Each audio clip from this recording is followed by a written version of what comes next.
Entrevista a Anton Parks. Karl. Háblenos de su trayectoria.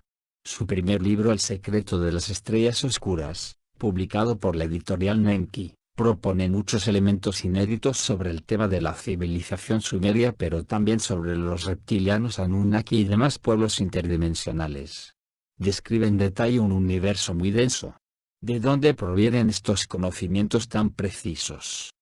Anton Parks, hasta donde puedo recordar, me parece que fui un niño más bien tranquilo, con la salvedad que siempre fui sensible, lo que a veces me causó problemas relacionales con el exterior, sobre todo cuando era niño. Me crié en un ambiente cristiano. Como muchos, fui al catecismo y tomé la comunión. Todo comenzó en 1981, tenía entonces 14 años. En mayo de ese año, por una razón totalmente indeterminada, recibí mis primeros flashes. ¿Cómo explicar aquello en términos simples? Yo diría que siempre se manifestaron de manera espontánea en cualquier momento del día. Nunca he tenido control sobre este fenómeno. Por ello, no lo considero como una canalización, ya que, a menos que me equivoque, cuando alguien nace de canal, hay la voluntad de recibir, incluso se llega a determinar el momento elegido en el cual relajarse para entrar en contacto. Este nunca ha sido el caso para mí. Concibo que no es muy obvio confiar ciegamente en la canalización. A mí mismo me cuesta hacerlo con esta práctica, porque hay tantas personas extraordinarias, como hay comprobados charlatanes en ese campo. También encontramos personas sinceras que a veces malinterpretan lo que reciben. Al principio, los primeros flashes aparecieron tímidamente y a lo largo de las semanas, las visiones se regularon prodigiosamente sin yo apenas darme cuenta de ello. De los 5 a 6 meses, el ritmo se había acelerado llegando de 1 a 3 eventos por día.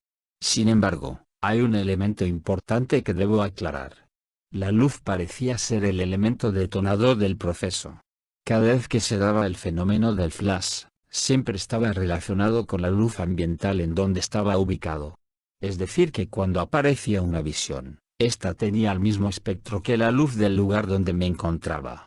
Había una suerte de conexión sutil que no llego a explicar completamente hasta hoy. Estos flashes eran de alguna manera haces de luz que venían desde arriba y que penetraban la parte superior de mi cráneo, al nivel del 7º chakra principal. Esta acción me desconectaba instantáneamente de la realidad y me enviaba sonidos y luz de gran precisión. Aparecían escenas completas, a menudo con los mismos personajes rodeando al ser dentro del cual me encontraba cada vez. Como dije, esto podía producirse en cualquier momento, sea cual sea la densidad luminosa. El fenómeno muchas veces se produjo mientras estaba acompañado de amigos, o de colegas de trabajo. El tiempo parecía detenerse a mi alrededor, tenía la sensación de vivir escenas de 2, 5 o hasta de 10 minutos. Nunca me hicieron ninguna pregunta. Deduje que para ellos debía de parecerles que yo tenía ausencias de a lo más algunos segundos.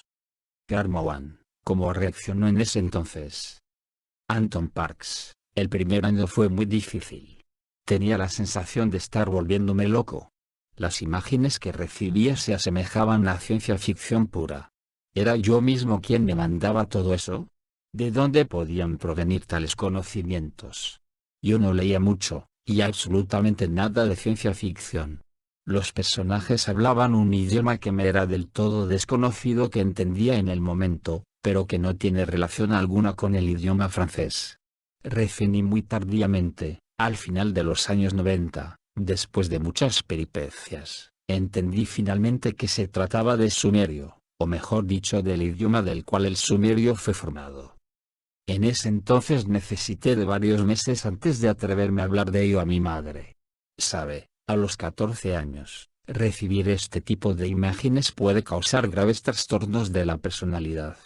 Felizmente, y sin duda no es una coincidencia, fui acogido por mi madre con una muy buena escucha y un apoyo extraordinario. Nunca llegamos de casualidad a formar parte de una familia. Sospecho que escucharme decir esto no va a contentar a todos, pero es una realidad. Creo profundamente en la reencarnación. Antes de defender, y en función de lo que nos falta experimentar, llenamos nuestra caja, y escogemos los grandes rasgos de nuestro destino. Nadie lo hace en nuestro lugar. Es inútil buscar responsables escondidos en el astral. Nuestros guías pueden a veces incitarnos a tomar una vía más que otra, pero salvo alguna excepción, la elección siempre es nuestra. Cuando nos encontramos allá arriba, entre dos vidas, nuestros guías nos aconsejan y no dudan en señalarnos cuando hemos sido demasiado golosos en nuestras decisiones.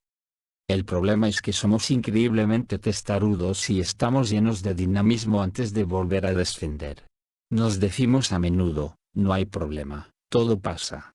Me sucederá esta, o aquella cosa importante, conoceré a tal o cual persona, a veces ya la conocemos, en pocas palabras todo es posible y dentro de lo absoluto, en ese momento preciso entre dos vidas, estamos en conexión con nuestro yo profundo. El velo está en parte levantado. La vida y la muerte terrestre no hacen más que una unidad y no generan miedo alguno. Idílico, ¿verdad? Sin embargo, el descenso y la vida en la tierra son difíciles y eso lo olvidamos a menudo antes de descender. En lo que a mí concierne, tengo la sensación de haber mantenido el contacto con algo, o alguien, y eso también es lo que me ha permitido aguantar. Los que tuvieron la gentileza de leer mi primer libro habrán notado sin duda la dureza de varios pasajes. La vida que describo es bastante despiadada. No sé si tengo una relación directa con esta historia y si he sido o no el personaje, Sam, cuyo destino he dado a conocer. El hecho es que cada vez que he recibido estos flashes, me encontraba en el interior de su cuerpo. Tengo esta historia para contar. Se trata de la transcripción de una parte de los anales que provienen del cristal cuyo dueño era Sam. ¿He estado en contacto directo con el contenido del cristal? ¿Qué debo concluir del hecho que Sam estuviera relacionado frecuentemente con ese cristal, el Girku, y que la mayor parte de sus crónicas han sido registradas por él? Me hice muchas preguntas en ese entonces y casi enloquezco. Mi lado egoísta está tentado en afirmar, sí. He sido esa entidad. Y mi lado moderado diría más simplemente que he estado en contacto con entidades que poseyeron el cristal, aunque estas dos probabilidades no sean incompatibles. En fin, poco importa saber si he sido o no ese personaje de manos con membranas interdigitales cuyo primer nombre era Sam. Todo esto trastornó suficientemente mi vida para concluir que no es una coincidencia. Cuando en el 2001-2002 me decidí finalmente a poner por escrito toda esta historia, mi vida social y afectiva literalmente se desintegró. Me volví como un accidentado a la orilla del camino. Tengo la inmensa suerte de tener el apoyo de algunos miembros de mi familia, amigos fieles absolutamente extraordinarios, y hoy un editor que cree firmemente en este proyecto. Pero sabe, cuando uno emprende este camino, la soledad es terrible y pienso que es un paso obligado. Manifiestamente soy portador de un mensaje. Lo hago a la vez para los lectores que lo leerán y por supuesto para mí, porque el hacerlo me libera de un peso inconmensurable. Es verosímil que haya escogido recibir estas informaciones y luego transmitirlas a quien quiera escucharlas. Sin buscar influenciar a quien sea, tengo la convicción desde lo más hondo de mi ser que esta historia es verídica. Mi conciencia está tranquila y conozco el costo de desacreditar al prójimo porque no hay peor juez que uno mismo allá arriba. La historia redactada en esta serie de 3 volúmenes es la estricta transcripción de lo que he recibido durante 10 largos años. Karma One, ¿por qué ya no recibe estos flashes hoy en día? ¿Qué sucedió? Anton Parks, simplemente porque este fenómeno ocupaba demasiado espacio en mi vida. He vivido cerca de 18 años con una mujer excepcional. Era de pensamiento bastante cartesiano y tuve que hacer malabarismos para manejar los flashes y mi vida diaria. Unos 10 años después de las primeras manifestaciones, tuve la sensación de no poder llevar una vida normal si seguía dejando que estos flashes trastornen mi existencia. Ya me tocaba vivir la vida. Como lo dije, no controlo este fenómeno. Hasta era su prisionero. Hubo un hastío y me forcé en ya no recibir nada, por lo tanto hice todo lo que pude para bloquear el proceso. Pero el mecanismo estaba tan anclado que no desapareció de un día para el otro. A lo largo de las semanas y de los meses se fue desvaneciendo, la imagen se hizo cada vez menos precisa. Por el contrario, fue más difícil de disipar el sonido. Poco a poco empezó a parecerse a las distorsiones de una radio cuando uno intenta sintonizarla. Al cabo de 4 a 5 meses, el fenómeno había desaparecido totalmente. Era el comienzo de 1991, de lleno en la primera parte de la Guerra del Golfo. Después de eso intenté llevar una vida ordinaria, mientras digería tranquilamente todas estas informaciones sin realmente saber qué hacer con ellas. Descubrí poco a poco obras que trataban de temas similares. Esto me llevó progresivamente hacia las tablillas sumerias. Representó para mí, y a las personas cercanas, un verdadero choque el descubrir esos documentos y constatar que contaban prácticamente la misma historia que yo había recibido. Me interesé por ende en el sumerio y fue así que descubrí el código lingüístico de los dioses. Sin esos flashes, nunca lo hubiera detectado ni descifrado tan rápido. Karmowan pudo verificar la calidad de sus informaciones basándose en los trabajos de investigadores que ya habían estudiado numerosos textos sumerios. ¿Cuáles fueron las semejanzas las más sorpresivas entre sus visiones y los textos analizados por autores como por ejemplo Sitchin? ¿Identificó algún autor más valioso que otros? Anton Parks, sí, y no. Por supuesto, en cuanto pude hacer este acercamiento entre lo que había recibido y las tablillas sumerias, intenté conseguir la mayor cantidad de documentación posible. Examiné los trabajos de traducción de Samuel Kramer, Jim Botero, Maria Joseph Seux, Thorkild Jacobsen, René Labat, y André Capquot. Me di cuenta de inmediato que las transcripciones eran muchas veces muy diferentes las unas de las otras. Sin embargo, el tema central seguía siendo el mismo. La gente que me es cercana, y yo mismo, no pudimos más que constatar la sorprendente similitud entre mis frases, y la historia fundamental transcrita en esas tablillas de arcilla, algunas de más de 5 o 6 mil años de antigüedad. Por otro lado, hice todo lo posible por no sumergirme demasiado profundamente en esas traducciones para así poder preservar intacta la historia tal como yo la había recibido, porque numerosos elementos inéditos parecían estar totalmente ausentes en las tablillas. Entre lo que me pareció de lo más singular, en cuanto a las similitudes, es que existen numerosos puntos comunes como el de la clonación que está bastante detallado en las tablillas, y que los autores como Zacharia Sitchin, R. Boulay, y David Icke notaron. Pero especialmente está todo lo que rodea al personaje central, Sam, en el primer tomo y que posteriormente llevará otros nombres en la Tierra. Pero no puedo hablar de ello por el momento, porque desvelaré algunos detalles importantes del segundo tomo, que en el momento de esta entrevista aún no está editado.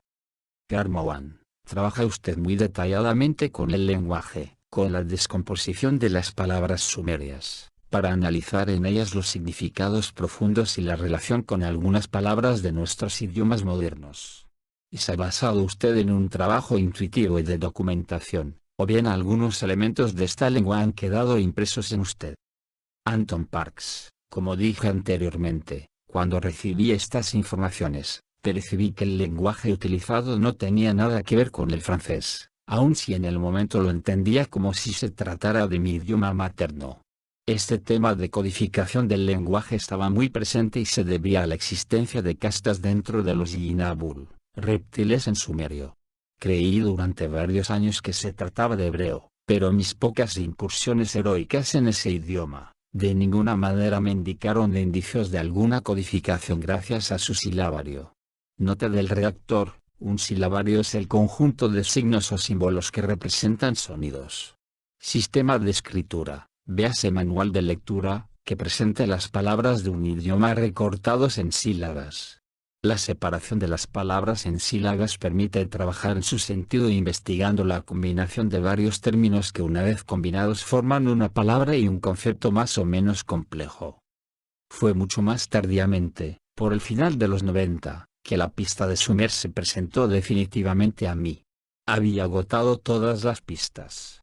Había logrado darle un comienzo, y un final, a los archivos que había recibido en desorden durante todos esos años, pero me faltaba el lenguaje matriz y por lo tanto también una cierta comprensión.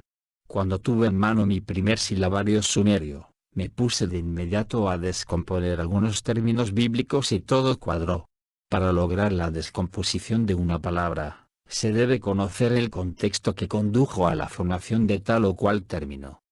Tomemos como ejemplo, el vocablo sumerio Yinabul, reptil, reptiles, una vez descompuesto, esto resulta en Yina, Ab, Ul. ¿Qué significa? Verdaderos ancestros del esplendor. Cuando uno conoce la vanidad enfermiza de los seres a quienes describo en parte de la historia, no nos extrañará tal apelación. Tomemos otro ejemplo simple, el nombre Adán, no tiene en absoluto, como desean hacérnoslo creer, nada que ver con el hebreo, Adama, gleba, o, Adom, rojo. Me asombra aún hoy en día que ningún autor se haya dado cuenta que este término existe en sumerio como, Adam, y quiere decir, bestias, animales, manada, o, muestreo, establecimiento, asentamiento o colonización, y en su forma verbal infligir. Si Adam era usado para designar personas, significaría las bestias, los animales, los muestreos, los establecidos, los instalados o los colonizados, los infligidos. La idea de un ser esclavo, totalmente sometido a los dioses, se refuerza en la equivalencia del término Adam en acadio, que es Nammasu, y que se traduce fonéticamente en sumerio como Nammasu, literalmente, la media porción dependiente. Pienso que no puede ser más preciso. Garmowan, Paul von Ward, un autor americano, especializado en el estudio de civilizaciones antiguas y que trabaja en la hipótesis de la influencia extraterrestre en esas civilizaciones antiguas, piensa que las lenguas antiguas como el sánscrito, el acadio y el sumerio son vestigios de idiomas que nos habrían enseñado estos visitantes extraterrestres colonizadores. Estos idiomas estarían dotados de un poder real, un poder creador, mágico y evocador. Siempre según von Ward, todo esto ya estaría perdido. ¿Qué opina sobre esto? Anton Parks, el verdadero poder que puedo identificar es ante todo un poder de codificación, como el que explico en detalle en mi primer libro. Las sílabas sumerias y acadias permiten descomponer las principales palabras de lenguajes ancestrales, como el chino, el hebreo, el griego antiguo, el latín, las lenguas germánicas y amerindias, etc. Esto hará que todos los lingüistas se sobresalten, pero pienso que he sido lo bastante preciso en el primer tomo. Por otra parte, mi editor y yo hemos decidido colocar todos los números y acentos de las sílabas que descompongo de manera que cualquier curioso pueda verificar mi trabajo. Preciso simplemente, a todos aquellos que no hubieran leído El secreto de las estrellas oscuras, que el silabario sumerio, el emenita, idioma de los machos, era únicamente usado por los machos Yinabul, mientras que las hembras, creadoras del conjunto del silabario Yinabul, manejaban hábilmente las partículas sumerias y las que se encuentran en el acadio. Este conjunto formaba de alguna manera una versión integral denominada Emesa, el idioma matriz. Por supuesto, todo esto no ha sido inscrito en las tablillas, a los Yinabul les importaba demasiado su código. En cuanto a saber por qué el lenguaje, y silabario acadio, que apareció totalmente formado de un momento a otro, parece a primera vista ser ulterior al sumerio, tendrán esa respuesta en el volumen 3, El despertar del Fénix. Garmowan, Zecharia Sitchin presentó los Anunnakis como siendo una sola raza, un grupo monolítico compuesto de varios clanes en una misma familia que se opone entre sí, Enki que se opone a Enlil, etc. Pero cuando uno lee su libro, nos damos cuenta que la historia es mucho más compleja y que esas entidades que habrían venido a la Tierra, o que se habrían interesado en ella, representarían varias razas disímiles, de las cuales algunas hasta provendrían de otras dimensiones. Esta, la raza reptiliana, generalmente representada por el término Yinabul, raza que comprende los Sutum, las Amasutum, los Kingu, los Musyir, etc.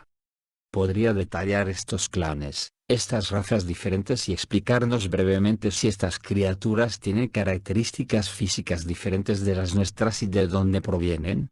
¿Cuál es el estatus preciso de los Anunnakis?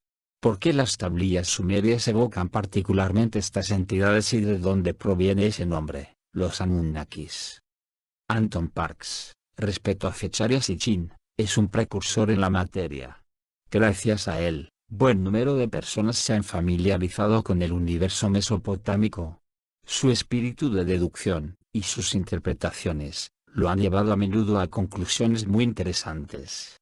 Sin embargo, ¿acaso él u otros autores se interesaron en el origen de los Nungal, raza de planificadores reptilianos machos, de Enki, los Igigi en Acadio? ¿Se han interesado en las ramas Kingu, Indogud, Anzu, y Mushir? Si lo hubieran hecho aunque sea superficialmente, hubieran comprendido rápidamente que se trataba de elementos separados pertenecientes a la misma línea que la de los Anunna, pero la mayoría estando en conflicto con estos últimos. Los otros términos como Amasutum, Miminu, etc. no parecen estar presentes en las tablillas, sin embargo, los defino claramente en mi libro. Sí, todas estas ramas que pertenecen a los Yinabul, poseen a menudo un físico diferente. Por ejemplo los Mushir, literalmente reptil furioso, son dragones alados. Los encontramos también bajo su nombre Asire Pazuzu. Pueden navegar sin ningún problema de la primera a la tercera dimensión. Los Miminu son los extraterrestres llamados grises. Este término se encuentra también usado por los dodos de Mali, y significa hormiga. En cuanto a los Kingu, que identificamos en Acadio Kingu, son, como la raíz de ese nombre lo indica, la rama real de los Yinabul. Descompuesto en sumerio resulta en Kingu, ordenar la tierra, o las regiones. Los Kingu están en guerra contra los creadores de los Anunna, los Usungal, literalmente. Grandes dragones, término retomado más tarde por los sumerios para denominar a sus dioses y a sus soberanos. Hay tres tipos distintos de Kingu: los blancos, la gran realeza; los rojos, los guerreros limpiadores; y los verdes, el pueblo, también guerrero. Las tablillas acadias presentan, además, un tal Kingu cómplice de la reina Tiamata, ella misma en guerra contra los Anunna. Son las diferentes guerras que jalonan el mundo de los Yinabul que separaron todas esas ramas las unas de las otras. Es la guerra que trasladó a los Anunna a la tierra. Es por esa razón que estos exiliados forzados serán llamados posteriormente Anunnaki, los Anunne de la tierra. La gran mayoría de las tablillas sumerias relatan las aventuras de los Anunna en el planeta azul. Es una suerte de oda a los guerreros Anunna con muchas extensiones. Se tratan de crónicas, más o menos detalladas, que relatan su establecimiento y especialmente su dominio sobre la humanidad, que transformarán genéticamente en ganado para su gran deleite, porque los Anunnaki tienden a la flojera. De ahí el hecho que sean considerados como dioses, o hasta Dios, en los ojos de la humanidad. Pero el Dios verdadero se encuentra en otro lugar, y sus emisarios angélicos no están lejos. Los que se interesan en los ángeles y en las frecuencias elevadas no deben de perder de vista que en el universo los opuestos se atraen siempre, para crear la unidad. En un mundo de separación como el nuestro, creer solo en ángeles es un poco como cubrirse la cara, y creer solo en sociedades secretas y en los reptilianos, lo que resulta en darle poder a estos últimos. Garmowan, justamente, en su libro, usted evoca la existencia de una suerte de casta de planificadores, los Kadistu. ¿Quiénes son? ¿Representan una raza en particular o son más bien una comunidad de razas extraterrestres de orígenes diferentes? ¿En qué se acercan a la fuente original? ¿Cuál es su rol? A ese respecto, cuando habla de fuente original, ¿habla usted de la fuente primordial y original de todas las dimensiones de todo el universo? Anton Parks. Los Kadistu son los emisarios de la fuente original, Dios, de la cual todos hemos surgido. Encontramos este término en la forma Kadia Kadistu, que evoca una sacerdotisa de alto rango cuyo equivalente sumerio es Nuyik, la no enferma pero también la imagen del mal. En los ojos de los mesopotámicos, la Kadistu es una prostituta sagrada. Insisto suficientemente en el rol del sexo, y su relación con lo divino en el primer tomo. No lo retomaré nuevamente. Por el contrario, lo que sí cabe recordar es que entre los Yinabul, las hembras, las sacerdotisas Amasutum, son las emisarias de la fuente y hacen parte de los Kadistu. Por lo tanto, no sorprende el encontrar estas sacerdotisas descritas mediante definiciones como la imagen del mal, al igual que Eva, que representa el pecado de la carne, porque ella es iniciada en el principio del bien y del mal, y como no enfermas, ya que conocen las virtudes de la sexualidad sagrada que aleja las enfermedades. Por otra parte, el término Acadio Cadistu descompuesto Nemesa, la lengua matriz, resulta en Cad-is-tu, literalmente, ancianos ensambladores de vida. Por otro lado, uno debe acercar este vocablo al latín caduceus, caduceo, símbolo de dos serpientes entrelazadas que representan las artes de la sanación y empleado hoy por médicos y farmacéuticos. Que se trate de las elevadas sacerdotisas Cadistu de las tradiciones acadias, o de los Cadistu, los planificadores, ambos poseen el secreto de los chakras simbolizado por el caduceo. Un buen manejo del conjunto de los chakras permite elevar la conciencia. Eso es justamente lo que no desean los Yinabul machos que manipulan este mundo tras bambalinas desde hace milenios. La colectividad Cadistu está bastante presente en la historia que relato ya que está en conflicto con una gran parte de los Yinabul. Se trata más bien de una comunidad de diferentes razas extraterrestres. Su rol es unificar las especies de nuestro universo en nombre de la fuente de todo lo que asociamos a Dios en la Tierra. Se debe de saber que los Cadistu son muy poderosos, pero disponen de un principio fundamental, que es el de no interferir demasiado en los asuntos de los seres con frecuencias reducidas que están en plena evolución. La humanidad terrestre actual hace parte de ese tipo de seres a causa de la manipulación milenaria de los Anunna. Desgraciadamente para estos últimos que dirigen en secreto los asuntos de los hombres, el ser humano está en plena mutación y pronto va a saltar a otra dimensión. Es un momento histórico, muy esperado en la historia de la humanidad.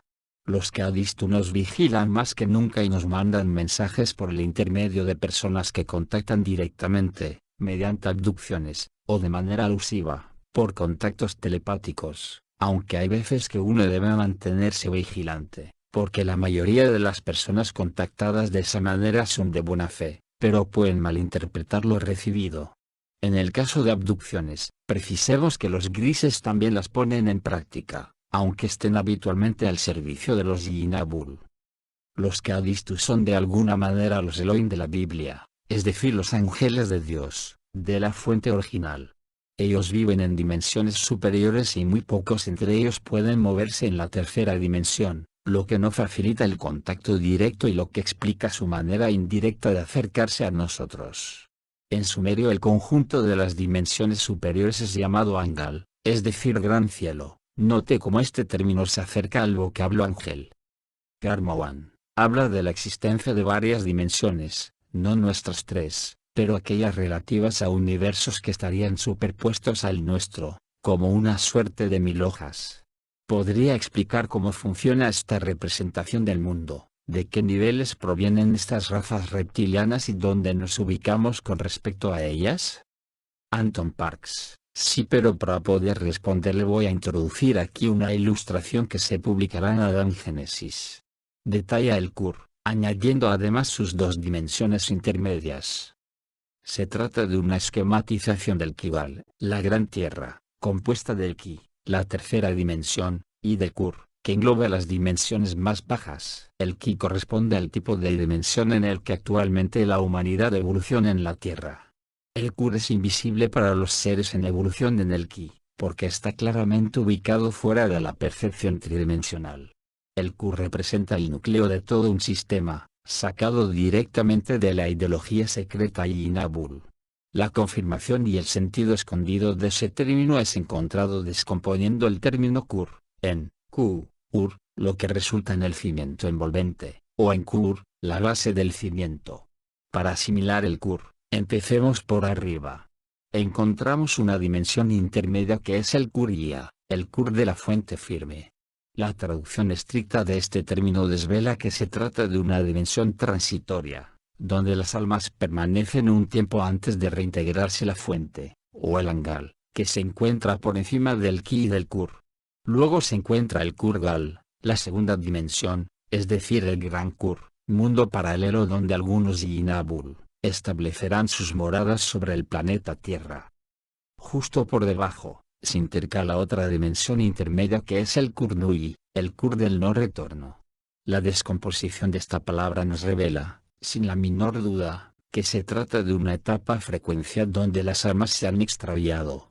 Es el lugar donde se encuentran las entidades que se quedaron bloqueadas y que nombramos hoy como fantasmas. Los sumerios veían en el Kuriya y el Kurnui dos representaciones de los infiernos. Finalmente, aparece el Kurbala, la primera dimensión, la más baja de todas. Los sumerios y los especialistas de las tablillas asimilan ese lugar al más allá, pero el sentido exacto es el Kur del reino, o de la dinastía. En la Tierra, la dimensión Kurbala ha sido objeto de numerosas hostilidades entre los Yinabul, porque el ser que posee el Kurbala se convierte obligatoriamente en el amo de las otras dos dimensiones, las del Kurgal y del Ki. El amo del Kurbala literalmente es el ojo que todo lo ve, en lo alto de la pirámide invertida, porque posee una mirada directa sobre el Kurgal y el Ki. Es por ello que en las tablillas, el Kur, o Kurbala, es muchas veces traducido por el mundo enemigo, lugar donde el caos parece reinar perpetuamente.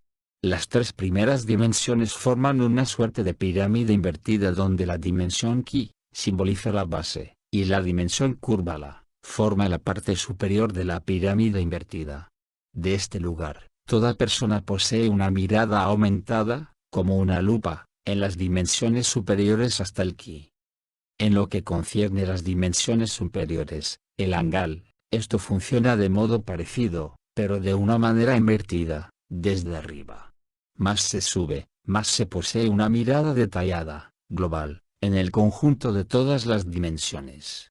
De ahí es que surge la idea que Dios, la fuente, lo sabe y lo ve todo. Karmawan, usted se sirve de la lengua sumeria para darle sentido a una serie de eventos, de objetos y de personajes que, según usted, estarían relacionados a la historia de la civilización humana. ¿Es usted el único en hacer estas interpretaciones? ¿Ha podido verificarlo en las obras de otros autores y especialistas de la lengua sumeria? Anton Parks, empleo la lengua sumeria para validar mis postulados, pero constato y verifico minuciosamente cada término traducible en relación con la historia que relato. ¿Qué culpa tengo si en cada ocasión una traducción es posible? Son innombrables. En el primer volumen, el número de palabras que no pude descomponer con la ayuda del silabario sumerio acadio se cuentan en los dedos de una mano. No invento nada. El código está ahí, esperando solo a ser descubierto. Por este hecho, soy en mi conocimiento, el primero en descomponer términos más o menos antiguos, con la ayuda del silabario sumerio acadio.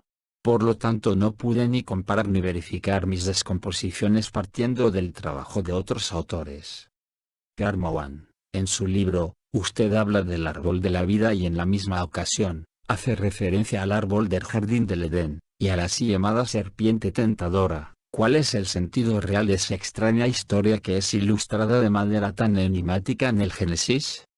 Anton Parks, no voy a poder contestar completamente a su pregunta, porque estará claramente detallada en el segundo tomo, Adán Génesis. Sin embargo, puedo adelantar algunas revelaciones inéditas sobre la serpiente y su colega Satán, que a menudo son erróneamente confundidos. Después de 1001 peripecias, el Alto Consejo Anuna se ve en la obligación de fabricar genéticamente un ser humano para que lleve a cabo las tareas diarias en vez de los dioses. Estos humanos, no son directamente designados como Adam, animales, sino más bien como Lulu, es decir seres mezclados. Enki, hijo de Agni de Mamito Nambu, quien dirige mediante coacción las operaciones para la casta dominante, los Anunna, no soporta el ver que su creación genética sea usada como vulgares Adam, animales. Él va a modificar progresivamente al espécimen esclavo para volverlo autónomo. El primer espécimen especialmente concebido para trabajar, era originalmente andrógeno, Enki va a cortarlo en dos para crear un hombre y una mujer. Esta escena existe en la tablilla de arcilla aquí mostrada. ¿Qué vemos? Enki aparece a la izquierda. A su alrededor serpientes, símbolos de creación y fertilidad, se mueven al unísono. Podemos concluir de esto sin la menor duda que la serpiente bíblica no es otro que Enki el genetista, también llamado Nudimud, el clonador. Es más, se ve a su lado una estrella con una flecha hacia abajo. La estrella simboliza el término Dinir, dioses, y la flecha, el abajo, el abismo. lo que nos confirma que el dios es efectivamente Enki, ya que es la divinidad del Alzu, el mundo subterráneo. En el centro, despierta una mujer que parece surgir no de una de las costillas del Adán, pero más bien de una suerte de caldero que uno puede fácilmente asimilar a una matriz artificial. Curiosamente, este caldero se parece al signo arcaico sumerio que corresponde a la demonio Lilu, Lilith, que representa la enfermedad y el mal, del cual hemos hablado más arriba. ¿Acaso no cuentan viejas leyendas rabínicas que la primera compañera de Adán era Lilith? A sus costados un hombre le da a la mujer la rama de un árbol cuyas extremidades terminan en vulvas. El simbolismo es claro. Pero lo más deleitoso se encuentra a la derecha. Se distingue un monarca completamente irritado enarbolando sus dos horquetas, tridente. Para los sumerios, la horqueta denota un jefe, en relación con la tierra, el suelo. No nos es difícil asimilar este personaje a un Satán, es decir, un administrador territorial o un jefe regional. ¿Quién es el gran Satán de los Anunna? Es Enlil el adversario de Enki. El manuscrito eslavo de Adán y Eva, Biblioteca Nacional de Sofía, N433, indica que Satán reclamó a Adán la posesión de la tierra. Mía es la tierra, divinos son el cielo y el paraíso. Si te conviertes en hombre que me pertenece, trabajarás la tierra. Otros pasajes bíblicos como Mateo 4,8, o Lucas 4,6, evocan la misma cosa. Lo que es bastante jocoso, es que en la Biblia, es más bien Dios que sorprende a la serpiente instruyendo a Adán y a Eva en su jardín y no Satán. Puesto que a los sumerios les encantaba el simbolismo, encontramos al costado de Satán un guyum, un gato. El gato ha muchas veces sido considerado un animal nefasto. Esta ideología es reforzada en los sumerios, porque si descomponemos el término guyum, obtenemos gul, destruir, arrasar, y lum, fertilidad, abundancia, llevar un fruto, lo que quiere decir que el Satán, Enlil, no tiene más que un propósito, destruir la fertilidad de su mano de obra, que se ha vuelto demasiado abundante y libre a su parecer. ¿Qué mejor que un gato para expresar esta idea?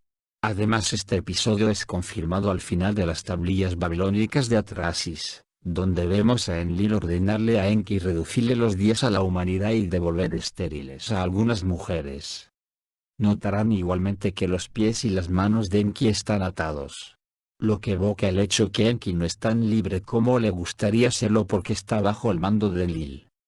No me pregunte por qué ningún autor ha hecho el acercamiento entre los términos sumerios, Satán, Adán, y sus casi homófonos bíblicos, y sobre todo no se les ocurrió la buena idea de observar que el dios sumerio Enlil, detiene distintivamente el rol de Satán, administrador territorial, o jefe regional, en las tablillas de arcilla. No tengo la menor idea. Como sea, la verdad es restablecida hoy. El turbio Enlil que simboliza el dios de la Biblia, o jefe de los Anunna, no es más que Satán. Además, su nombre Enlil, el señor del soplo, de la palabra, puede igualmente ser traducido en sumerio como señor de la infección. No es una coincidencia porque Enlil, jefe supremo de los Yinabul terrestres después de An, no era para nada apreciado por parte de los sumerios, que guardaron en memoria el hecho que fue un monarca despótico y sanguinario. Esto es conforme a la ideología gnóstica que compara el gran arconte con Satán. El término Sata existe en egipcio. Su traducción estricta expresa genio serpiente, y niño, o hijo, de la tierra, a la izquierda. Aquí tengo un problema, genie, significa ingeniería o genio.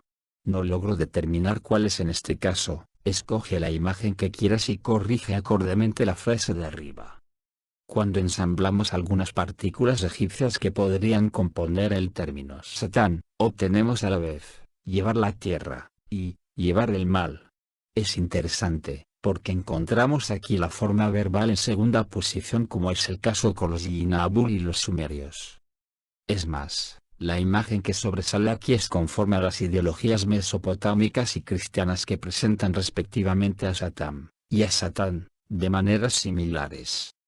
¿Piensa realmente que se trate de una coincidencia? En Adán Génesis, observaremos cuán importante era el lenguaje egipcio, tanto como el mesopotámico para la formación de algunos términos bíblicos. Karmawan, Usted evoca bajo el término Santana, o Sandan, una criatura extraterrestre que fungiría de ingeniero agrícola, de horticultor, una suerte de especialista de las plantas. Tiene esta denominación igualmente una relación con el término Satán, que la tradición designa como un ángel rebelde. ¿Existe una relación con el árbol de la vida y el árbol del conocimiento? Anton Parks, tiene usted toda la razón en precisar igualmente. El término Satán es efectivamente una mezcla de Satán, administrador territorial, y de Sandan o Santana, jefe de plantación, herborista, horticultor, de las tradiciones sumerias. Pero hay un detalle importante que separa el Satán y el Sandan, y es que este último está bajo las órdenes del Satán. El Satán detiene los poderes plenos, maneja regiones enteras, véase un país entero. Este es efectivamente el caso de Enlil, que reina sobre la totalidad del país de Kalam, Sumeria. Asimismo, administra sus territorios por el intermedio de los Sandan, Santana, sin quienes no podría llegar a nada. Porque en el universo de los Anunna, la casta dominante, una sola cosa cuenta a sus ojos: la supervivencia gracias a las plantaciones agrícolas. Sin embargo, los Sandan, Santana, de los Yinabul son exclusivamente mujeres que trabajan en la vasta llanura mesopotámica llamada Edin, o Edén. En El secreto de las estrellas oscuras he detallado suficientemente esta estrecha asociación, que volvemos a encontrar en el mundo entero entre la mujer y los árboles del jardín del Edén. Respondo pues a su última pregunta. Karmawan, las civilizaciones reptilianas que describe parecen muy extrañas. Están fundadas en una segregación, una separación. Segregación entre sexos. Raza femenina, masculina, asexuada, robots, representados por los grises. ¿Es este el resultado de una decadencia donde la tecnología e ingeniería genética habrían tenido un rol preponderante? ¿Estas castas y razas tendrían el mismo origen? Anton Parks, una vez más la causante es la guerra. Son los Anunna que trajeron la guerra a la Tierra. Originalmente, no había ninguna segregación entre los dos sexos de los Yinabul. Ocurre cuando los machos, los famosos Usungal y Musyir, descubrieron el poder sexual femenino y entendieron que si lo dominaban, esto les otorgaría aún más poder. Una parte de ellos quiso encarcelar a las hembras Yinabul, para someterlas a abominaciones. Las sacerdotisas se confinaron en sí mismas, multiplicando los secretos y los ritos herméticos para protegerse de los machos. Además es en esa época que ellas crearon las partículas lingüísticas adicionales que forman el MSA, lengua matriz, que ningún macho debe de usar. Ellas pudieron, por ese medio, comunicarse entre ellas con toda confianza. Los Yinabul ancestrales poseen el mismo origen, pero son los numerosos conflictos que marcan su historia que explica que solo algunos entre ellos hayan quedado en Usu, la constelación del dragón, la cuna original de la raza. Los Yinabul se propagaron en nuestro universo por esa razón. Encontramos por ejemplo a los Usungal y a la mayoría de los Amasutum en Nelulkara, la Osa Mayor, los Kinguente, la constelación del Águila, los Musyir y los Miminu, los grises, en Urbara, Lira, algunas Amasutum en Mulmul, las Pléyades, donde fueron creados los Anunna, etc. Karmawan, describe usted una verdadera guerra entre lo masculino y lo femenino, entre reptilianos y reptilianas. Los machos son fríos, ávidos de poder, y dirigidos hacia la tecnología, mientras que las hembras parecen más equilibradas, capaces de empatía y de compasión. Es la voluntad de los planificadores, o de los reptilianos machos, el proseguir un desarrollo de esta sociedad muy especializada, o más bien es el resultado de una decadencia que no controlan. Anton Parks, por supuesto, no se puede generalizar. Sin embargo, podemos notar que, no son las hembras las que provocan las guerras en la Tierra. Voy a voltear la pregunta. La historia y especialmente los acontecimientos mundiales actuales, ¿acaso no nos muestran que los hombres que detienen el poder son muchas veces muy fríos, ávidos de poder, dirigidos hacia la tecnología, mientras que las mujeres parecen de manera general más medidas? Como precisé anteriormente, las hembras Yinabul, las Amasutum, se protegieron de los machos aislándose de estos. Esto causó tensiones que se transformaron luego en conflictos sangrientos. El sexo habiendo sido suprimido durante mucho tiempo, los Yinabul se dedicaron a la procreación mediante ayuda genética, lo que resultó en una cantidad de especímenes híbridos a los cuales pertenecen por ejemplo los Miminu, los grises, que no son más que esclavos al servicio de los machos Yinabul. Fue entonces que, desconectándose mutuamente, las reptilianas hembras, y algunos machos, se especializaron en la clonación. Efectivamente, se puede percibir cómo esto llevó a una decadencia ineluctable. Un poco más tarde las Amasutum se juntaron a los Kadistu, planificadores de nuestro universo. Ellas siempre fueron más sabias que sus hermanos masculinos y fue sin duda para ellas la mejor manera de reponer sus errores pasados. Es después de todos estos eventos que se sitúan precisamente las crónicas que relato. Pienso que Bárbara Marciniak fue contactada por Amasutun de Mulmul, las Pléyades. He leído sus 3 primeros libros y debo decir que los mensajes que ella parece haber recibido son complementarios a la historia que relato. Nuestras fuentes parecen comunes, con la diferencia que Marciniak se centra en gran parte en eventos por venir, y yo describo los episodios antiguos. Pero, aparentemente siguen siendo de actualidad. Karmawan, las antiguas religiones y numerosos cultos chamánicos veneran la naturaleza, vehiculan la noción de lo femenino sagrado. Los gnósticos, textos de Nag Hammadi, y la religión de los misterios profesan igualmente un culto a lo femenino sagrado y a Sofía, sabiduría, la entidad fuente de toda cosa en nuestro mundo. Sin embargo, hoy, nuestras religiones monoteístas, las religiones del libro, es decir el cristianismo, el judaísmo y el islam, son paternalistas, reverencian un dios masculino, Yahvé, Jehová, dominante y severo.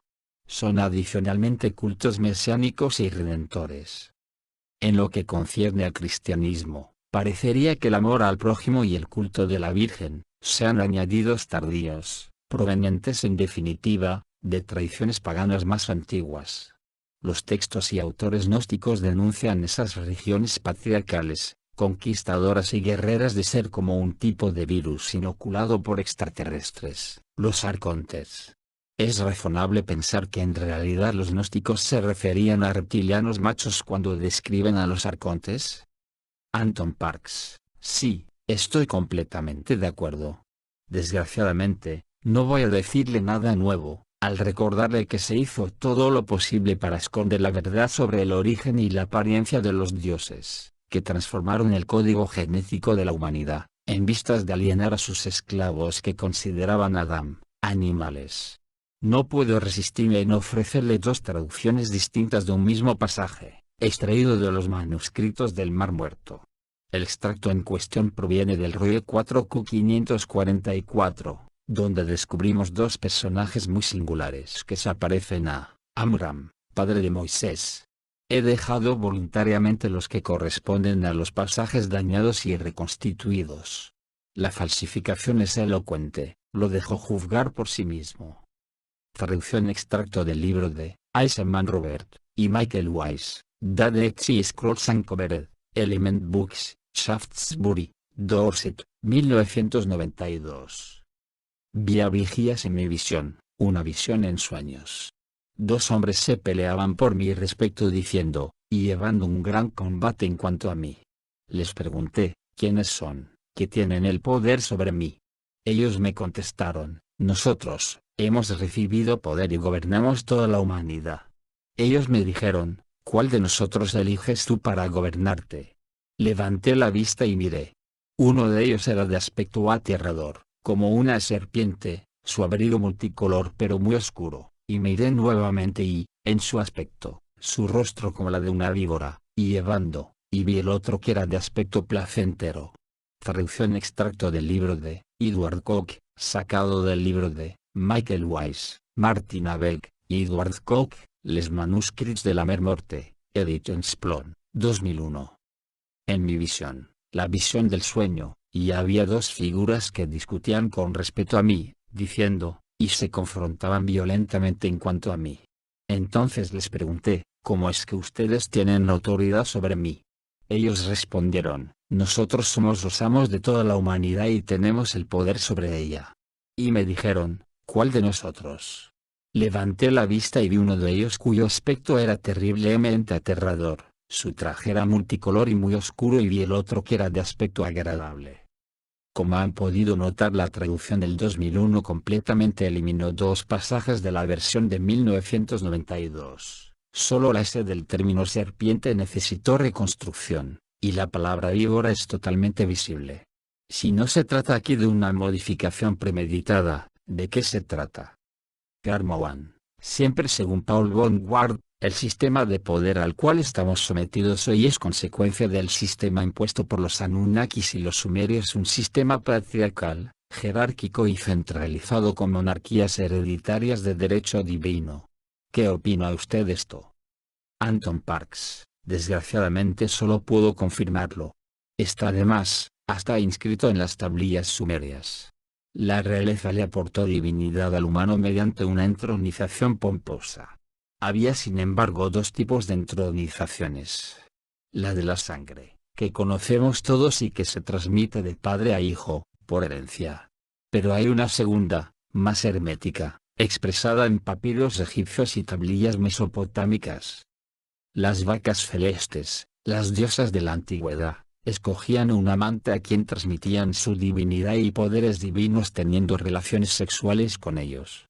El amante era invitado a compartir en el lecho nupcial sagrado la energía vital de la diosa, o una de sus seguidoras considerada como una prostituta sagrada, en vistas de obtener la inmortalidad y de convertirse en el toro del cielo. Al final del ritual el hombre era a la vez metamorfoseado en esposo de la diosa e investido de la función real.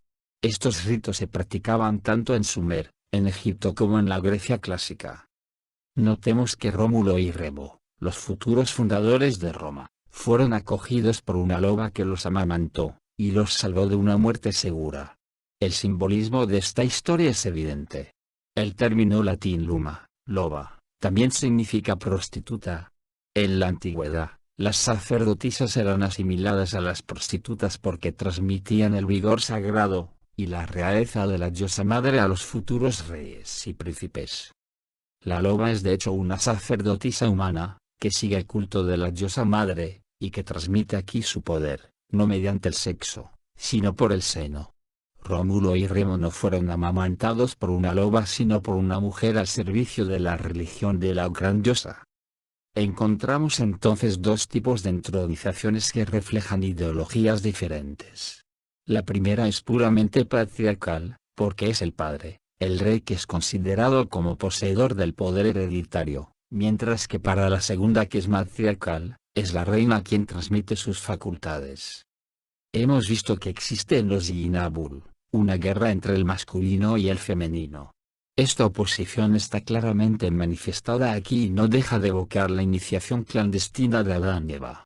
Estos últimos fueron instruidos por Enki, que apoyaba el culto de la diosa madre por el lado de su genitora Nanmu. La brecha que separa a Enki, la serpiente genetista y sanadora, y Enlil, el Satam, el administrador territorial, del Edin, está muy presente, y cuando se sabe que Enlil apoyaba la doctrina patriarcal de los dioses desposeídos en la tierra. Credo Mutua, el gran chamán Fulu, nos dice que para los Hutu y los Tutsi de Ruanda, los dioses son llamados Imanujela, cuyo sentido es reptiles, y cuya traducción resulta en los señores que vinieron. Este término es traducible en Emesa, el idioma matriz sumerio acadio. Sabiendo que la O y la J no existían en el idioma de los dioses, el término ruandés Imanujela, reptiles, resulta en Im, viento, tempestad, nubes, An, el cielo, U, veneno, ponzoña, el, oil, transportar, elevar, estar arriba, A, fuerza, poder, garantía, o sea, Im, An, U, el, A, literalmente, los de las nubes y del cielo portadores de veneno que llevan el poder. Karma One, según el Nag Hammadi, nuestro mundo es el fruto de un error de un proceso de creación generado por una entidad, Sofía, o sabiduría, que usted evoca en el capítulo 7. ¿Tiene Sofía un nombre, una equivalencia en la memoria de los Yinabul? Anton Parks, En la cosmología gnóstica Sofía es un eón, una divinidad cósmica, entonces extraterrestre, que es parte de un conjunto organizado de deidades que llamamos las divinidades del pleroma. Podemos identificar fácilmente estas divinidades galácticas como los Calistu, planificadores, que trabajaban en la luz. Estos mismos Calistu que deberíamos asimilar a los Elohim de la Biblia. Elohim es el término hebreo usado en la antigüedad para designar las primeras divinidades creadoras de la tierra, y del ser humano original del Génesis. Génesis 1,26. Adán, el animal esclavo, no aparece más que durante la segunda creación. Génesis 2,7. Por la voluntad de Yahvé, que es una combinación de los dioses masculinos sumerios An, Enlil, y Enki. Elohim es un término femenino plural, que significa divinidades y, sin embargo, es traducido hasta nuestros días como Dios. Su descomposición en sumerio acado resulta en El, o Il, elevado, estar arriba, poderoso fuerte, y, mezclar, combinar, y, arcilla, barro, o sea, el, con acento agudo, y, la segunda I ha desaparecido en hebreo. El significado oculto verdadero de Elohim es pues, los poderosos elevados que mezclaron la arcilla, o el arcilloso igual el hombre. Quien de entre los Calistu, Elohim, estaba en contacto estrecho con la orden patriarcal llamada Yahvé, An, Enlil, y Enki. Hay dos entidades principales que son Tiamat y su hija Nambu, es decir respectivamente Sofía y su hija Zoe, para los gnósticos. Zoe, que se puede descomponer en Zu, que salió de la sabiduría en sumerio. Karmawan, de dónde provienen las almas que se encarnan en los cuerpos de los Yinabul.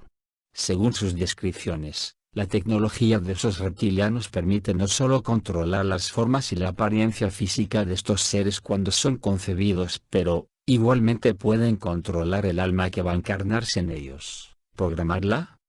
Anton Parks, sí. Podemos decir que los Yinabul en ese punto están muy adelantados, con respecto al humano, aunque dudo que se trate de un avance el de saber programar un humanoide mediante la genética. Los Yinabul poseen desde numerosos milenios el conocimiento de la clonación. Encontramos rastros de ese conocimiento en las representaciones en arcilla de Mesopotamia, los códex mayas, o aún en algunas figuras egipcias, como aquí en la tumba de Tutmosis III en el Valle de los Reyes. Es difícil el no ver a una sacerdotisa frente a tres matrices artificiales, o, sin cisar, que ensambla en orden los numerosos dignatarios en sumerio. Constatamos por otra parte, en la parte superior de cada matriz un óvulo fecundado por un espermatozoide y en el interior de las matrices cuerpos en formación. Los Yinabul saben programar los genes de un individuo para que tenga tal o cual característica o fisonomía. Pueden determinar de antemano y hasta repertoriar, como en una computadora, el conjunto de los conocimientos del espécimen fabricado.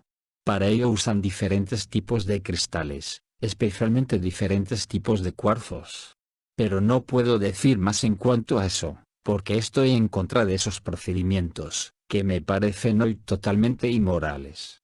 La historia que relato está saturada de manipulaciones genéticas, y sé bien dónde llevaron a los Yinabul, especialmente a la especie humana. Para responder a su primera pregunta, los Yinabul son seres encarnados al igual que los humanos. Algunos humanos pueden muy bien encarnarse entre ellos, e inversamente. No hay ninguna regla en particular, sino es la evolución de las especies a través de las leyes kármicas, que la mayoría de los Yinabul machos no parecen haber integrado aún. Karmawan, en la misma línea de pensamiento, ¿de dónde provienen las almas humanas que se encarnaron en la Tierra en la época de la colonización Anunnaki, y por qué estos extraterrestres nos habrían creado? Anton Parks, Uras, la Tierra, es un lugar de dualidad donde las nociones del bien y del mal son experimentadas con vehemencia. No hay que emitir ningún juicio ante ello.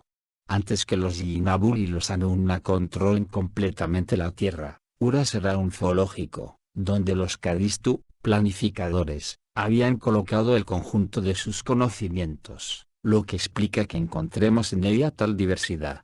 La frecuencia del Ki, tercera dimensión, era mucho más elevada antes de todas esas guerras reptilianas. Como lo dice también Marcignac, la Tierra es una biblioteca viviente. Nuestro sistema solar está en el cruce de todas las rutas importantes que recorrieron los planificadores desde tiempos inmemoriales. Con la llegada de los Yinabul este lugar se convirtió en una zona de libre albedrío. Muchos consideran que es una suerte el poder encarnar en la Tierra hoy en día, porque la instrucción es intensa y totalmente inhabitual. Lo que se puede aprender en varios milenios terrestres en otras partes de la galaxia, puede tardar 1 o 2 vidas aquí en la Tierra. Pero la situación va a cambiar próximamente. Esto hace parte del orden de las cosas y las almas que se encarnan en la Tierra desde hace varios milenios, y que aún no han terminado su enseñanza, lo saben muy bien. Esto explica, pienso, el hecho que cada vez más almas se encarnen en la Tierra. Ellas quieren aprovechar esta situación hasta el último momento. Como lo ha entendido, los Yinabul permiten este orden de cosas por sus acciones pasadas y presentes, hábilmente disimuladas. Los Yinabul truncaron el código genético de los seres humanos para transformarlos en Adam, animales, a su servicio. Esta situación es aún de actualidad en nuestros días, especialmente cuando distinguimos con desapego comportamientos anormales y muchas veces inhumanos de los dirigentes de este mundo al servicio de los sepultureros galácticos que los Kadistu, planificadores, llaman Illimana, bestiario celeste. Lamento repetirme, pero, las almas que se encarnan en la Tierra saben dónde están entrando. El hecho que la mayoría de los Yinabul se hayan convertido en forajidos galácticos y que estén en conflicto con la comunidad planificadora de nuestro universo, no es incompatible con el trabajo kármico llevado a cabo aquí abajo. Todo no es más que un tema de perspectiva. El alma, que habrá probado la negación en todas sus formas en la Tierra, se hará justicia a ella misma cuando vuelva a estar allá arriba. Terminará por experimentar la afirmación universal, poniéndose al servicio de su prójimo y luego de la fuente, Dios, de donde proviene y hacia donde regresará de todas maneras. Los caminos tortuosos y con desvíos que seguirá para llegar a esa meta y que sin duda engendrarán diferentes formas de sufrimiento no le conciernen más que a ella. Karma One, según usted, los reptilianos machos se alimentan de los miedos, los traumas y de todas las energías negativas liberadas por las hembras cuando están en cautiverio.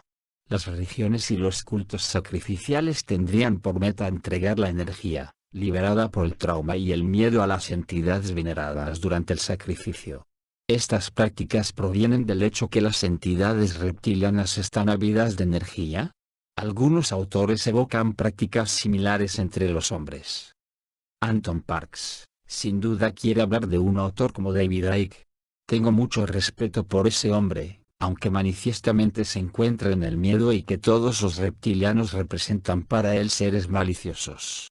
A pesar de esta posición, a mi parecer discutible, por las razones evocadas en el primer tomo, debo confesar que Icke tiene razón en cuanto a varios puntos. Los reptilianos terrestres como los Anunnaki, o sus descendientes directos, necesitan absorber energía baja que puede emanar del ser humano, cuando tiene miedo, por la simple razón que la frecuencia terrestre, el ki, la tercera dimensión, es más elevada en la Tierra que los diferentes mundos que ocupan en la galaxia. No olvide que los Anunna llegaron a la Tierra por azar. Tuvieron muchas dificultades en adaptarse a ella. Desde su llegada a la Tierra, los Anunna y sus acólitos consanguíneos no han dejado de llevar a cabo manipulaciones de todo tipo para bajar la frecuencia del ki. La casta dominante de los Yinabul machos no conoce el amor como ciertos humanos lo han integrado. El ser humano, aún disminuido hoy, representa pues siempre un peligro para esta comunidad. En El secreto de las estrellas oscuras, he explicado con lujo de detalles el rol de la mujer, más precisamente el rol de las sacerdotisas Yinabul, en el seno de la comunidad reptiliana y la relación que ellas tenían con los planificadores de los que formaban parte. He detallado el poder de la feminidad que llamamos en la Tierra el poder de la diosa.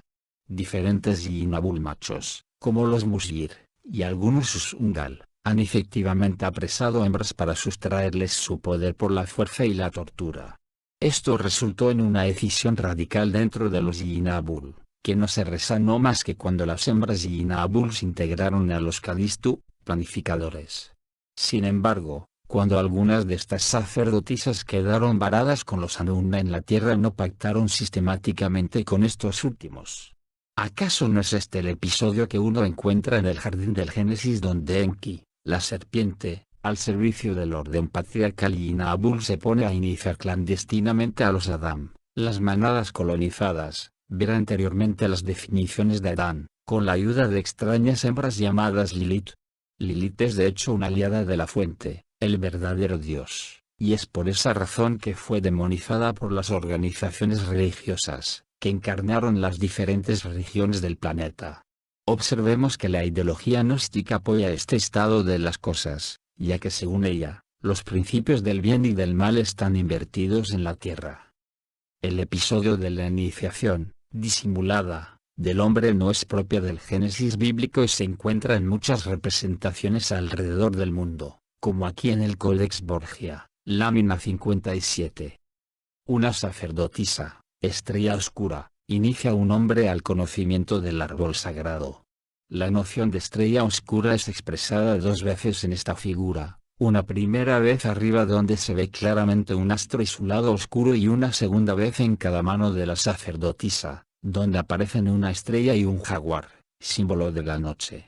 Note los símbolos lunares en la sacerdotisa que evocan un fluido menstrual, sacralizado en los ritos tántricos de la India.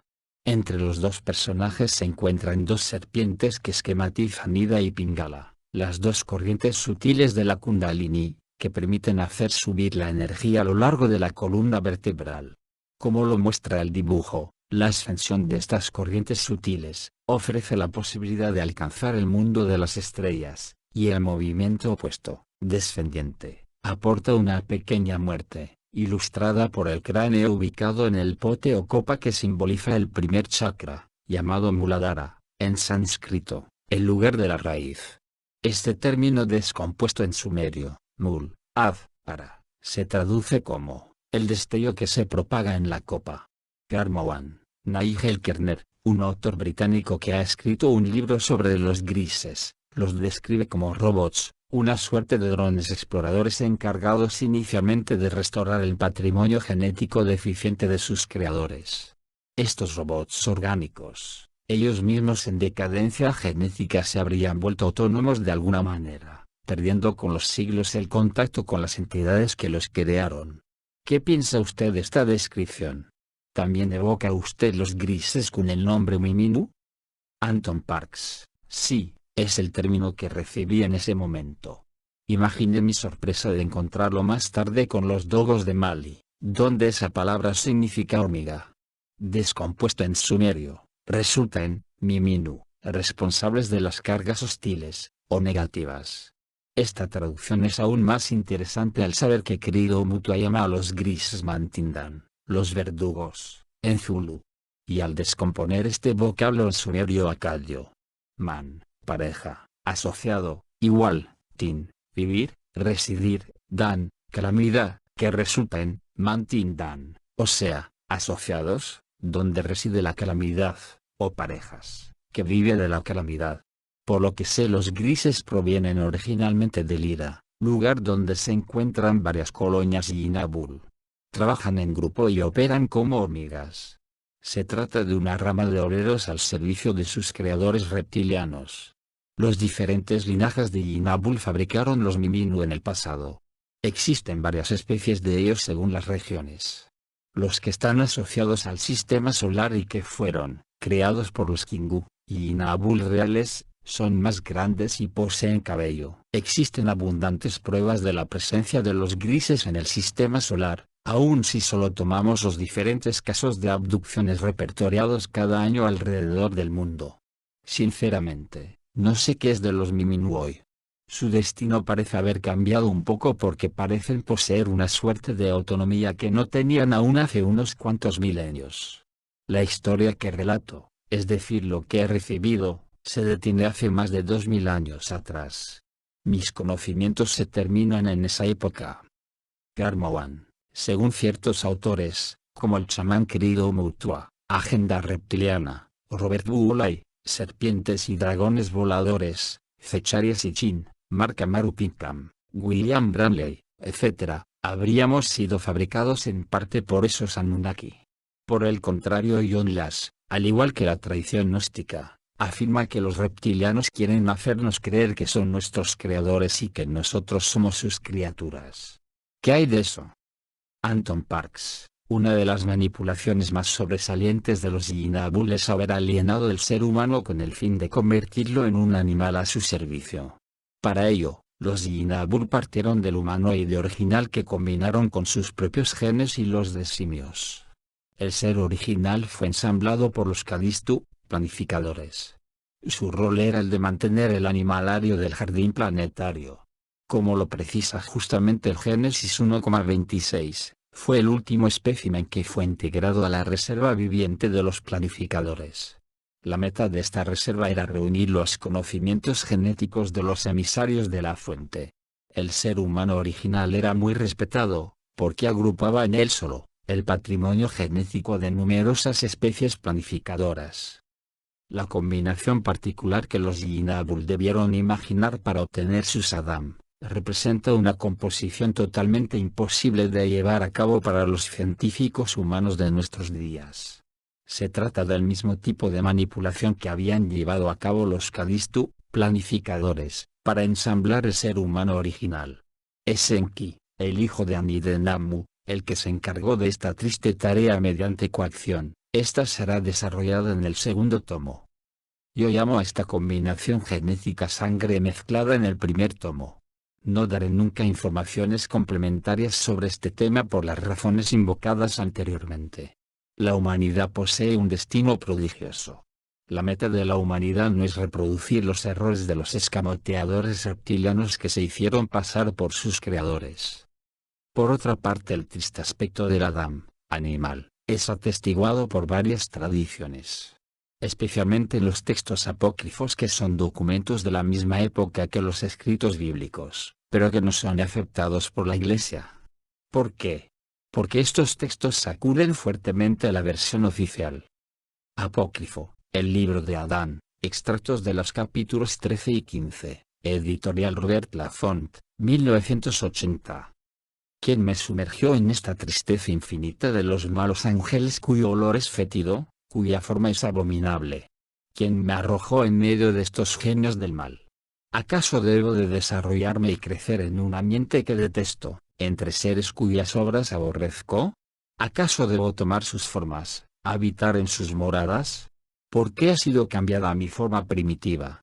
Ah, que me dejen regresar a la estancia de paz, con la que aspira mi corazón. Que me devuelvan a las reuniones celestes y las entrevistas y los rezos llenos de fusión de los pacíficos, que me iluminen de la luz de arriba y que sea al fin despojado de esta envoltura de oprobio. ¿Cuánto tiempo estaré ligado a este cuerpo de barro? Apócrifo, el Apocalipsis de Adán, textos gnósticos de Nag Hammadi, NH Codex 5, editorial Ganesa, 1989. Cuando el Dios me hubo moldeado de tierra al mismo tiempo que Eva, fui con ella hacia una gloria que ella había percibido en el león de donde provenimos. Ella me enseñó mediante una palabra el conocimiento del Dios eterno. Entonces nos convertimos en algo semejante a los grandes ángeles eternos. Éramos superiores, de hecho, al Dios que nos moldeó y a las potencias que están con él, pero que no conocíamos. Entonces, llevado por la ira, el Dios amo de los eones y de las potencias nos dividió. Desde entonces, hemos sido instruidos, como hombres, de las cosas mortales. Luego, hemos conocido al Dios que nos había moldeado, porque no éramos independientes de sus poderes. Y le servimos en el miedo y la esclavitud. Y en consecuencia, nuestros corazones se oscurecieron. Credo mutua, nuevamente él, denomina a los reptilianos que dirigen este mundo los Chitauli, cuyo sentido es dictadores en Zulu.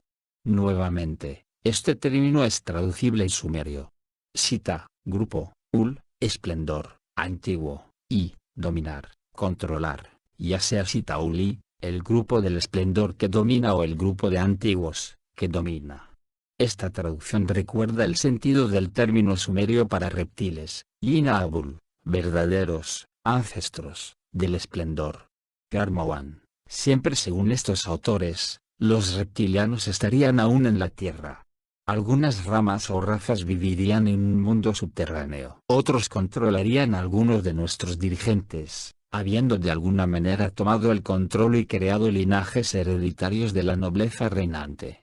¿Qué piensa usted de esto? ¿Se puede hablar de un plan reptiliano destinado a manipular este mundo así como nuestras almas? Anton Parks: los reptilianos están en conflicto entre ellos desde hace mucho tiempo y esa guerra perdura en la actualidad en la Tierra. La humanidad entera está pagando un alto precio por ello. La Tierra es de relevancia considerable para los Yinabul machos. Los eventos geopolíticos actuales no son mi especialidad, pero las informaciones de las que dispongo hoy gracias a lo que he recibido durante 10 largos años, me dejan concluir lo siguiente. Desde que no están en contacto directo con sus recreadores, el ser humano está deseoso de procurar tener la impresión de dominar su propia historia y su destino. Se atrinchera en la versión oficial confeccionada por la autoridad dominante, ella misma manipulada tras bambalinas por los Yinabul machos. Verá ese respecto la introducción de la serie en el tomo 1. Los Anuna y sus descendientes terrestres están en guerra contra los Yinabul reales llamados Kingu, que pretenden ser dueños de la Tierra. Esta guerra muy antigua no debería afectar en nada a la humanidad actual. Sin embargo, los Yinabul machos se sirven de la humanidad como carne de cañón. Los humanos, que a sus ojos no son nada más que Adam, animales, se matan entre sí por cada uno de los dos clanes mediante conflictos hábilmente interpuestos. Más sencillamente, pienso que las Fuerzas Armadas angloamericanas trabajan para la facción Anuna y sus descendientes directos, mientras que los Yinabul reales se sirven de los países nórdicos para combatir a sus enemigos consanguíneos. Los que se consideran en lo alto de la pirámide social Yinabul son los reales llamados Kingu Babar, es decir, los Kingu albinos. Son reptiles de piel blanca extremadamente temibles. Aborrecen a los Usungal, sus Anuna y sus descendientes, lo que no les impide aliárseles cuando les conviene. Esta historia increíble de la raza pura, Arya, se origina ahí. El rey Sulji, de Ur, 2094-2047 a.C., soberano de Sumer y de Akka, fue deificado durante su reino con el fin de marcar su origen divino. Y se le ve en este sello de arcilla frente a un dragón que le transmite el poder divino. Uno de sus himnos precisa que Sulji posee una mirada feroz y que nació de un Usungal, gran dragón. Aunet 585.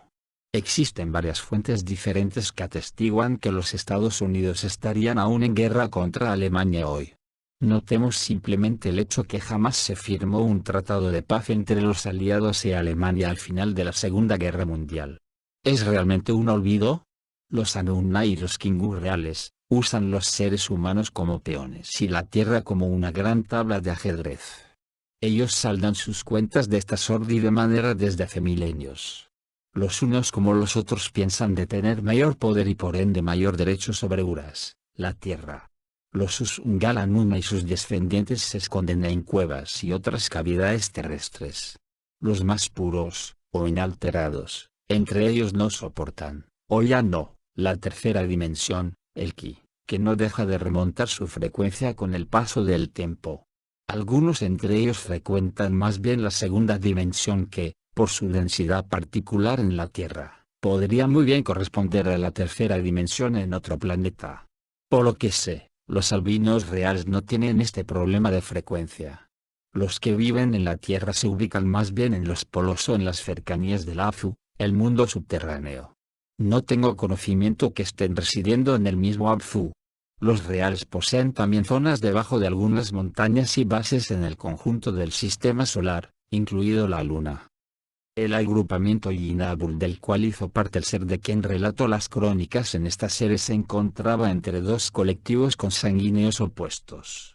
Esta agrupación rebelde, constituida esencialmente de Amasutum, hembras planificadoras, de las Amari, hembras Yinabul terrestres, y de Nungal, clones planificadores, ocupó su tiempo a relacionarse con estos dos colectivos enemigos, lo que creó complicaciones políticas en la Tierra. Los humanos, cual fuera su color de piel, siempre han servido a sus recreadores. Esto está además indicado en el término africano Gwazungu, el pueblo o los demonios torbellino, término en plural usado por numerosas tribus africanas para nombrar a los extraterrestres tipo nórdicos. Su descomposición en sumerio acadio nos trae un sentido profundo. Wa, entendimiento, zu, sabiduría, conocimiento, gente, población, gu, llevar ofrendas alimenticias, comida, comer, o sea guazungu, los del entendimiento y del conocimiento por quienes la población lleva ofrendas alimenticias, o comida. La desintegración del lenguaje original en millares de idiomas distintos, descomponibles en sumerio acadio, resulta de estas oposiciones de los Yinabul rebeldes, al servicio de los Kadistu planificadores, y de los otros dos clanes que se pelean la legitimidad de la tierra. La desaparición progresiva del lenguaje del cielo en boca de la humanidad fue escalonada, no para reinar mejor, sino para desorganizar el sometimiento del humano por los Kingu reales, y los Anunna. ¿Acaso no hay ahí una esperanza rotunda? Los que cuidaban del jardín y que le dieron un mínimo de autonomía a la humanidad, sabían muy bien lo que hacían. Las tradiciones religiosas los han transformado en los enemigos de Dios, cuando se trata de lo contrario. Estos seres, en su gran mayoría al servicio de los planificadores, no han dejado de codificar los lenguajes de la Tierra para evitar una mundialización que solo tendría por meta el centralizar los poderes, hacia quienes usted sabe, y robotizar a la humanidad. ¿Entiende usted finalmente lo que está sucediendo? Los conflictos mundiales, los atentados, la creciente inestabilidad no están aquí más que para servir a los carroñeros. Prosiguen así su pequeña guerra interpuesta, intentan reducir la frecuencia del ki, tercera dimensión, que se supone debe de servir de trampolín hacia niveles superiores, y debilitan al humano. Ha llegado el momento de descodificar lo que ha sido encriptado. Como lo demostré en El secreto de las estrellas oscuras y un poco aquí, la descomposición de muchos términos provenientes de todas partes de la Tierra es posible gracias al lenguaje codificado de los Yinabul rebeldes. Estas informaciones son preciosas, porque revelan los orígenes de la humanidad así como el camino a seguir. Este camino espiritual no es otro que el del espíritu y de la luz que relaciona a los unos y los otros a una conciencia universal que no se limita a este planeta. El término espiritualidad viene del latín spiritualis. El mismo proviene de spiritus, espíritu. En la lengua de los dioses esto resulta en, sí, luz, pirik, brillante, y la forma verbalus, estar cerca de, seguir, alcanzar, lo que nos da, sipirigus, seguir la luz brillante.